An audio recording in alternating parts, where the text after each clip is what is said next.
Welcome back. The president of Ukraine, Zelensky, calling for an immediate ceasefire after Vladimir Putin announced plans for a 3-day truce next month.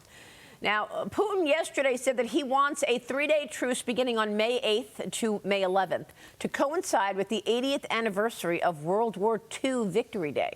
Zelensky calling it manipulation, saying, quote, everyone is supposed to wait for May 8th and only then have a ceasefire to ensure calm for Putin during the parade. We value people's lives and not parades, says Zelensky. Russian troops reportedly expelling Ukrainian forces from the Kursk region, a sticking point for Russian negotiators. President Trump talked about Crimea with the press yesterday. Watch. What more of the Zelensky? You know, the last meeting you had was pretty rough. Did you sense a different attitude now? And if so, what I did? I see him as calmer. I think he understands the picture. And I think he wants to make a deal. Is Zelensky ready to give up Crimea, do you think, Mr. President? Oh, I think so, yeah. Look, Crimea was 12 years ago. That was President Obama. They gave it up without a shot being fired. So don't talk to me about Crimea. Talk to Obama and Biden about Crimea. Joining me now is Fox News senior strategic analyst and chairman of the Institute for the Study of War, General Jack Keane, back with us. General, always a pleasure. Good to see you this morning, sir. Thank you for being here. Yeah, delighted to be here, Maria. So I thought Zelensky really hit it to the point. We care about lives, not parades. What do you make of all of this?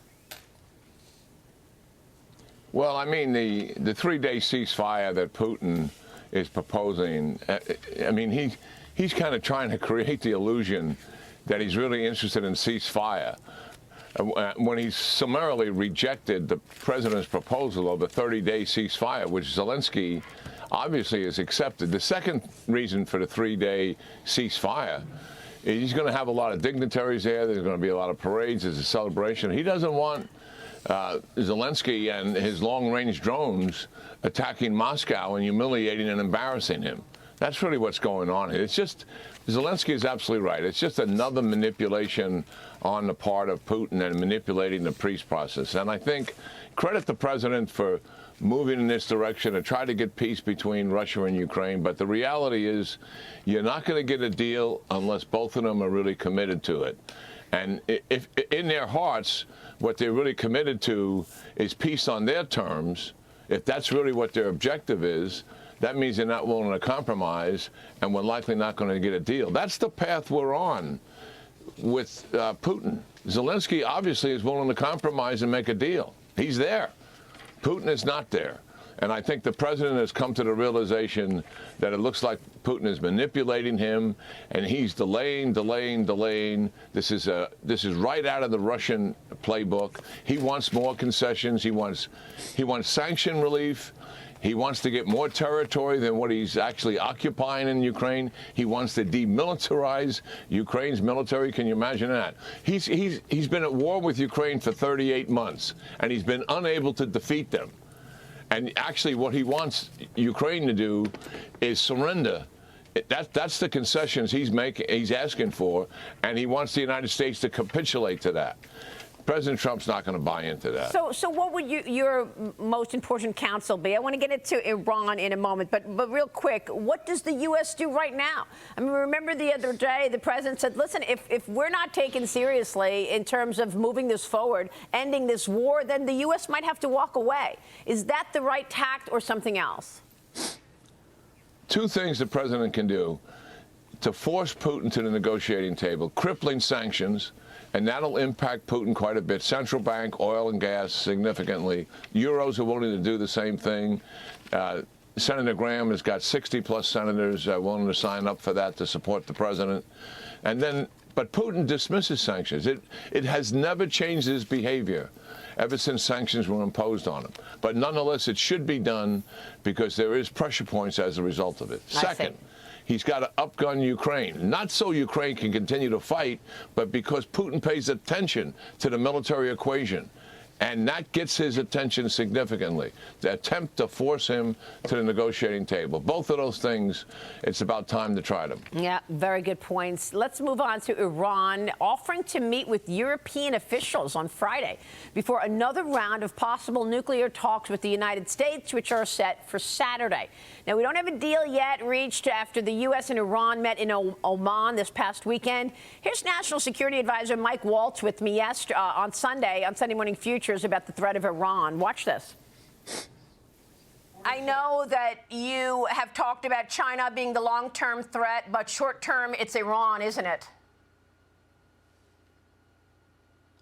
Well, let's look at what the president has said. He has been crystal clear: no nukes. And he prefers a deal, and he prefers a Middle East that we saw in his first term getting back to the Abraham Accord. So borders secure, getting the Middle East back to peace, ending the largest land war in Europe, and competing with China in a very strong and tough way. Absolutely. That's what we're seeing in the first 100 days. All of that getting done, and it's been an honor to be a part of it. General, your thoughts on Iran and the threat it poses right now. What are you expecting from these upcoming talks? Well, I'm not optimistic about the talks, to be frank about it, because Iran is really in a delay mode here. And, you know, when Obama began the talks, it took 2 years before they got a deal in 2015. And Iran wants to delay this as much as possible. They're masters at throwing other obstacles in the path in negotiations. And now they want to talk to the Europeans. What is that all about? Well, first of all, they don't want the Europeans imposing sanctions on them. And the second reason is it just delays the talks. And that's kind of where Iran is. I mean, what Iran really fears is obviously Israeli airstrikes supported by the United States to take down their nuclear enterprise. And they're going to try to protect as much of that nuclear enterprise in these negotiations as possible. Yep. And the United States has got to be real tough here on the demands they're making, because they must get rid of that enterprise in terms of centrifuges, in terms of enrichment. And I believe one of the obstacles they're discussing is Iran's ballistic missiles. And Obama tried to get that in the deal, and Iran refused it. They made it a red line. It should be in the deal. Get rid of them. So lots of tough negotiations ahead with Iran, to be sure. The last provocation coming from China this month was in the South China Sea. Now, China and the Philippines are each staking a claim to this disputed reef in the South China Sea. They both unfurled their flags on Sandy Cay, a collection of sandbars close to two key military outposts controlled by Beijing and Manila. General, how important do you see this as? Because I was struck on Sunday by the fact that China seizes that reef, then says it didn't do it, and yet their military unfurls their Chinese flag on that Sandy Cay. Yeah, well, China really began to step up its aggression in the Philippines after the Philippines granted the United States access to 4 of their military bases. And when President Marcos, when he took power, shifted the government in supporting the United States and supporting Taiwan from its predecessor.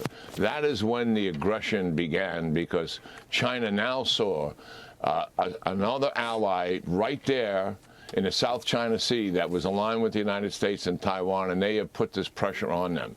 The immediate confrontation has taken place over the fact that the Philippines and the United States are conducting their annual exercise together. So that's what this is about. Not much more is going to come of this in the near term, more than the grandstanding that you see taking place here. But that's what this is. China is poking the Philippines in the eye here over their allegiance to the United States mostly, and obviously the exercise is being conducted. Ah, that's what it is. Okay, over the U.S.'s impact here. General, always great to talk with you. Thanks so much for making sense of it all for us. We appreciate it. Yeah, great for me too as well, Maria. Thank you. Thank you, sir. General Jack Keane.